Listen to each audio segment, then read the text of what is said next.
Basics of jumping are pretty simple. When you're riding in one direction, the kite's going in a direction, the board's going in a direction. To jump, you're gonna bring the kite high up in the wind window, send it the opposite direction. When the kite goes one direction and you're still going the opposite direction, those two opposite forces are gonna load up the lines and allow you to take off from the water. Once you're in the air, you wanna level out the kite, keep it neutral over your head. That's gonna give you some good glide.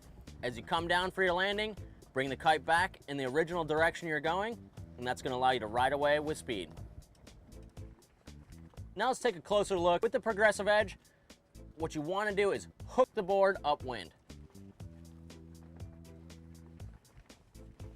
To do this, you're slowly increasing the board pressure, edging consistently until you have the maximum edge you can possibly get. You wanna hook that board upwind, get the maximum edge pressure when the kite has been sent across the wind window and you're just about to leave the water. Takes a bit of timing.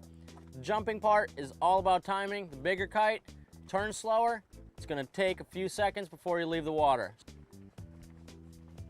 With the smaller kite, it turns faster. You're gonna launch off the water really quick. So how you load your progressive edge is gonna depend on how powered up you are and what size kite you're riding. For those of you that ski or snowboard, the progressive edge is very similar to loading up the edge when you come through the end of a turn, getting a spring out of your board, and then transitioning into your neck. Remember that you want to hook that board and have maximum edge pressure when the kite goes across the wind window. So think about using your edge to map out what the proper load point is before you take off. For chop, you need to look ahead, find a piece of chop, and slowly work in to loading up that edge. Once you hit that piece of chop, hook the board up into the wind, load up, launch.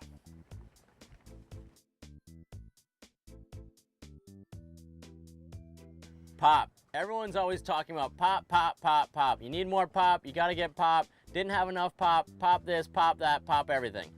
As you get better at riding, a good way to get better at jumping is to learn how to properly load and pop the board on its own, not using the kite.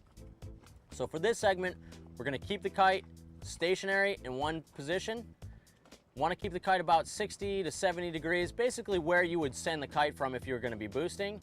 Keep the kite in that position. When you're riding and you're riding control and you have some good power, we're going to practice load and pop. To do this, keep your kite directions by popping off of just straight flat water or a piece of chop. That's really going to increase your ability to boost. It's a huge part that people miss out on when they're trying to learn how to boost is they forget about the board. So we want to isolate the board, learn how to load and pop, then we're going to move on to boosting with the kite.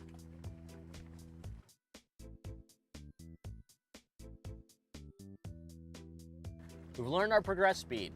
A lot of people go into their jumps really slowly, don't have any speed, and they just don't really get much off the water. It's a good way to start, so when you're just starting to boost, slowly come in, edge, send the kite up, and you're gonna get a small 1-2 foot air. Kite up to about 70 degrees, that's where you're gonna send the kite from. Once you're riding with a kite at 70 degrees, you need to really keep your proper stance, don't break at the waist, get that progressive edge going, send the kite, cross the wind. So if we're riding to the left, it's gonna go from 11 to 1. That's gonna get that tension on the lines. Once we've tensioned the lines, we're gonna go up, whether we like it or not. Once you're in the air, kite stays in neutral position. Glide with the kite. As soon as you start to come down, that's when you pull on your front hand and bring the kite down in front of you, landing with speed.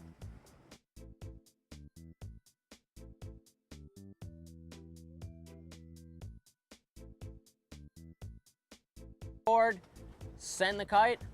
When the kite goes across the wind window, it's gonna get just past the center line. Really hook the board upwind. That's when you load and pop. Once you do that, as soon as the kite crosses to the other side of the wind window, it's gonna pull you off the water. As you go up, pull on your front hand, bring the kite back over your head. Once the kite's over your head, as you start to come down, continue to pull on your front hand, pull the kite down in front of you, so when you land, the kite's coming. This is gonna allow you to land softly, to land with speed, and be able to land having power and having control. When you land, point the board straight downwind as if you're riding at the kite. That'll allow you to land under control. Then, now the fun part.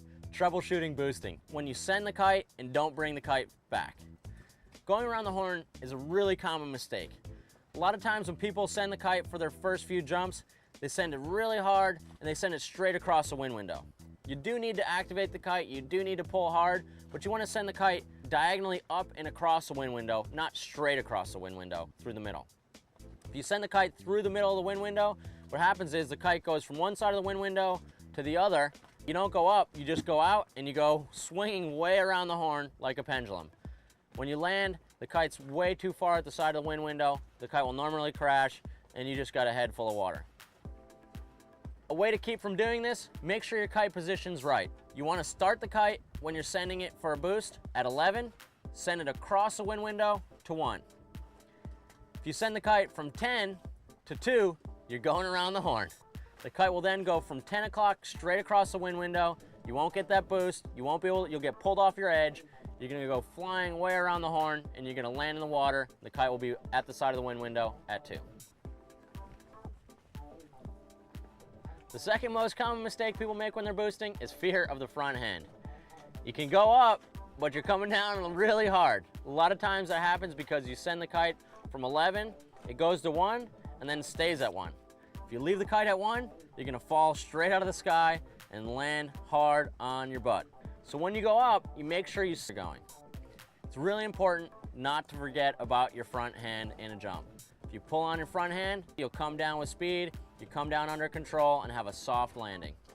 If you're having a big problem putting pressure on your front hand, you're falling out of the sky, dropping bombs, easy way to do it, take your backhand off.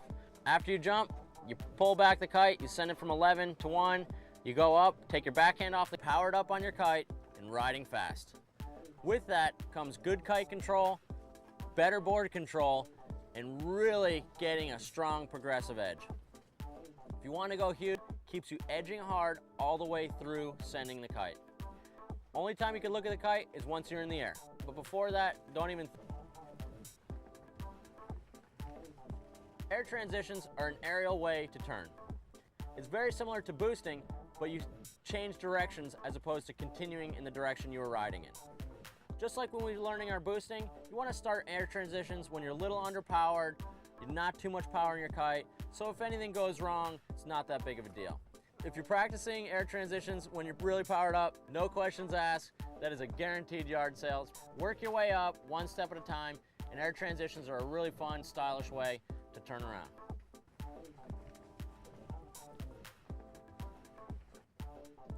First step, just like in boosting, you want to have that good progressive edge, solid control, right into the